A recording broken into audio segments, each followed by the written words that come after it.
আসসালামু আলাইকুম। আমি আজকে ২ টা টপিকস নিয়ে কথা বলবো। সেই ২ টা হচ্ছে আমাদের এটা causes of cough. Causes of কাফটা হচ্ছে ফাইনাল প্রফের মধ্যে ভাইভাতে ইনভেরিয়েবলি জিজ্ঞেস করে। তো কাফের কজ বলতে গেলে আমরা কিন্তু অনেকগুলা কজ কিন্তু ইজিলি বলতে পারি। সেগুলোর জন্য হলো আসলে স্পেশাল করে ওরকমভাবে মনে রাখার মতো তেমন কোনো কিছু নাই। মনের মধ্যে যে কয়টা রেসপিরেটরি ডিজিজ আছে সেগুলো বলে দিলেও কিন্তু হয়ে যায়।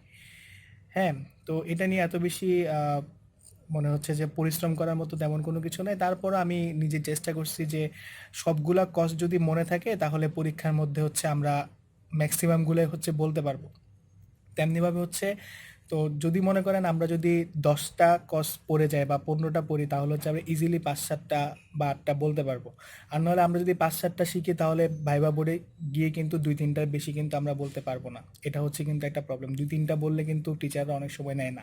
এবং হচ্ছে আরেকটা জিনিস মাথায় রাখতে হবে যে ভাইবা বোর্ডে যত বেশি ফ্লুয়েন্টলি আনসার করতে পারবেন তত বেশি কিন্তু মার্কস পাওয়ার বা পাস করে যাওয়ার পসিবিলিটি কিন্তু বেড়ে যায়। যত বেশি হচ্ছে আপনি চুপ থাকবেন বা আস্তে আস্তে একটু বেঁধে বেঁধে আনসার দিবেন তাহলে কিন্তু টিচারের ইমপ্রেশনটা কিন্তু আপনার প্রতি ইমপ্রেশনটা কিন্তু ততটা ভালো কাজ করে না। সো আপনি যত বেশি র্যাপিড আনসার করতে পারবেন তত বেশি ভালো। তো এখানে প্রত্যেকটা কজ কিন্তু যে আপনার প্রফের জন্য প্রত্যেকটা ইম্পর্টেন্ট এমন কিন্তু না। কিছু কিছু আছে যে অন্য লেভেলে বা পোস্ট গ্রাজুয়েশন লেভেলের জন্য কিন্তু ইম্পর্টেন্ট। তারপর আমি চাইছি সবগুলা কজকে মোটামুটি এক কথায় মনে রাখার জন্য। তো কজেস অফ কাফের মধ্যে যে জিনিসটা আছে সেটা হচ্ছে আমরা মেনোমিক্সটা হচ্ছে ব্রঙ্কিয়াল।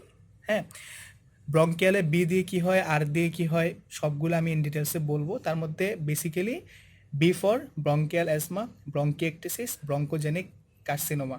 তার মধ্যে এই ব্রঙ্কিয়াল অ্যাজমা এবং ব্রঙ্কিয়েকটিসিস এই দুইটা কিন্তু আমাদের লং কেসের মধ্যে থাকে। এটা দিয়ে ইন ডিটেলস আমরা জানবো, আমাদের জানতে হবে। তারপর হচ্ছে আর দিয়ে আমি যেটা বলছি যে কখনো যদি ওয়াক্স বা হচ্ছে foreign body in the year, হ্যাঁ, ফরেন বডি যদি এটা অ্যাকচুয়ালি ইয়ার হবে, আমি ভুলে ইয়ার লিখে ফেলেছি।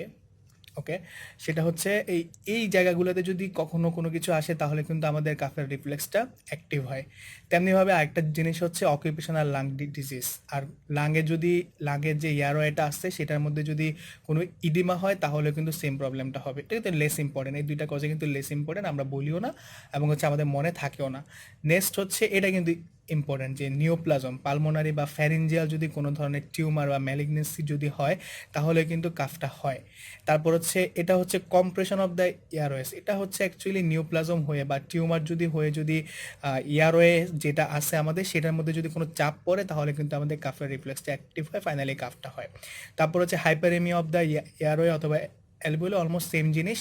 তারপর হচ্ছে যে এই জিনিসটা কিন্তু ইম্পর্টেন্ট, সেটা হচ্ছে আমরা কমনলি এটা ফেস করি যে আমাদের সামটাইমস হচ্ছে কোনো কোনো ধরনের প্যাথোলজিক্যাল কন্ডিশন ছাড়াও কিন্তু আমাদের কাশিটা হয়। সেটা হচ্ছে inhalation of fume, dust, very cold or hot air. এনভায়রনমেন্টে যদি অনেক ঠান্ডা থাকে অনেক গরম থাকে তাহলেও কিন্তু আমাদের এই জিনিসটা হয়। তারপর হচ্ছে অ্যাবসেস অফ লাং এবং aortic aneurysm. Abscess of lung কিন্তু কমনলি লাঙে যদি কখনো অ্যাবসেস হয় তাহলে কিন্তু ডিজিজটা, আর হচ্ছে অ্যাওটিক অ্যানিউরিজম যদি হয়। তারপর হচ্ছে এল দিয়ে হচ্ছে একটা কজ আছে, সেটা হচ্ছে লিম্ফ নোড এনলার্জমেন্ট, আর এটা হচ্ছে ল্যারেঞ্জিয়াল ইনফেকশন অর নিউপ্লাজম। হ্যাঁ, আমি অনেকগুলা কজই বলছি, যে কয়টা আপনাদের মনে থাকে, যে কয়টা আপনারা আনসার করতে পারেন। কারণ হচ্ছে স্যাররা যখন রেসপিরেটরি সিস্টেমে ঢুকবে তখন স্টার্টিংয়ে কিন্তু এটা জিজ্ঞেস করতে পারে।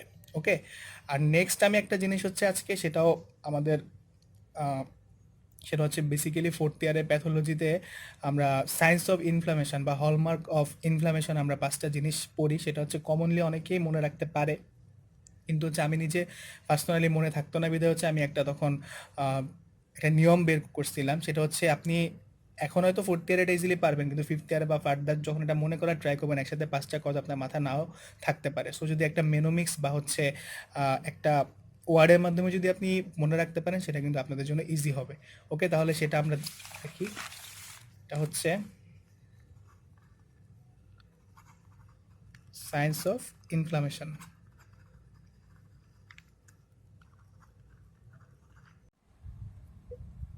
সায়েন্স অফ ইনফ্লামেশন হচ্ছে ফোর্থ ইয়ারের প্যাথোলজি, খুব কমন একটা কোয়েশ্চেন। আমরা যখন ফোর্থ ইয়ারে থাকি তখন আমরা ইজিলি এটা আনসার করতে পারি, কিন্তু এর পরবর্তীতে যত বেশি পরিমাণে আমাদের ফিফথ ইয়ারে যখন আমরা সার্জারি মেডিসিনের অনেক ডিজিজের সাইন সিমটম অনেক হচ্ছে এক্সামিনেশনের টাইমে হচ্ছে আমাদের ইনফ্লামেশন কথাটা যখন আসবে তখনই হচ্ছে আমাদের এই সাইনগুলো যদি আমরা মাথায় থাকে বা আমরা যদি ইজিলি মাথায় রাখতে পারি তাহলে অনেক কিছু আমরা মুখে ভাইভাতে বলতে পারবো, লিখতে পারবো এবং অনেক কিছু খুঁজে পাবো।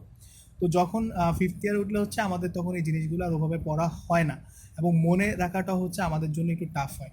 বাট মনে থাকলেও দেখা গেলো যে 5টা সাইনের মধ্যে 2-3টা আমরা পারি আর বাকিগুলো হচ্ছে আমরা মাথায় আসে না। ইভেন ভাইভাতেও সামটাইমস হচ্ছে কমন কোয়েশ্চেনটা স্যাররা চায় যে স্টুডেন্টরা 5টাই ঠিকঠাকভাবে বলতে পারুক এবং স্যাররা যদি ইভেন সামটাইমস স্যাররা হচ্ছে ল্যাটিন ওয়ার্ডগুলোর ডিটেলসও শুনতে চায়, তখন কিন্তু আমরা যদি না বলতে পারি তাহলে কিন্তু এটা অনেক সময় ফেলেরও কারণ হয়ে দাঁড়ায়। সো এটা সহজে মনে রাখার জন্য আমি হচ্ছে একটা মেনোমিক্স বানাইছি, সেটা TFC. D for dolor, that means হচ্ছে pain. R for rubor, that means হচ্ছে redness. T for tumor, that means হচ্ছে swelling. F for functio laesa, that means হচ্ছে যদি ওই জায়গাটার ফাংশনটা লস হয়ে যায়। আর সি ফর ক্যালর বা হচ্ছে temperature, that means science of ইনফ্লামেশনটা হচ্ছে আমরা এই 5টা কথা দিয়ে ইজিলি মাথায় রাখতে পারবো। অথবা হচ্ছে আমরা আরেকভাবে বোঝানোর ট্রাই করতাম যে সামটাইমস অনেক টিচার এভাবে পড়ায় যে একটা মানুষকে যদি গালের মধ্যে একটা থাপ্পড় দেওয়া হয় তখন ইনস্ট্যান্ট যদি তার মধ্যে যে চেঞ্জগুলো হয়, দ্যাট মিনস গালের মধ্যে থাপ্পড়টা দিলে জায়গাটা হচ্ছে লাল হয়। ওকে, দ্যাট মিনস রুবর। এবং ওই জায়গাটা হচ্ছে ফুলে যায়, দ্যাট মিনস সেটা হচ্ছে টিউমার বা সোয়েলিং হয়। তারপর হচ্ছে সামটাইমস ওই জায়গাটার মধ্যে যে যাকে মারা হয় সে ব্যথা পায়, দ্যাট মিনস ডোলর। এবং ওই জায়গাটার মধ্যে হচ্ছে জায়গাটা যদি ধরে দেখি আমরা ইনস্ট্যান্ট তাহলে সেই জায়গাটা গরম হয়ে যায়, দ্যাট মিনস ক্যালর। এবং সামটাইমস ওই জায়গাটা মনে হয় যে থাপ্পড় খাওয়ার সাথে সাথে যে খায় তার মনে হয় যে ওই জায়গাটার মধ্যে কিছুক্ষণের জন্য সে বোধ পাচ্ছে না বা সেন্সটা পাচ্ছে না, that means loss of function বা ফাংশিও নেশন। ওকে, আচ্ছা আমি আজকে তাহলে কজেস অফ কাফ এবং সায়েন্স অফ ইনফ্লামেশনের দুটো মেনোমিক্স দিলাম। ইনশাল্লাহ পরবর্তীতে আরও ট্রাই করব। আপনারা ট্রাই করবেন হচ্ছে আমার গ্রুপে, আমার যে ইউটিউব চ্যানেল সেটা সাবস্ক্রাইব করবেন। আসসালামু আলাইকুম।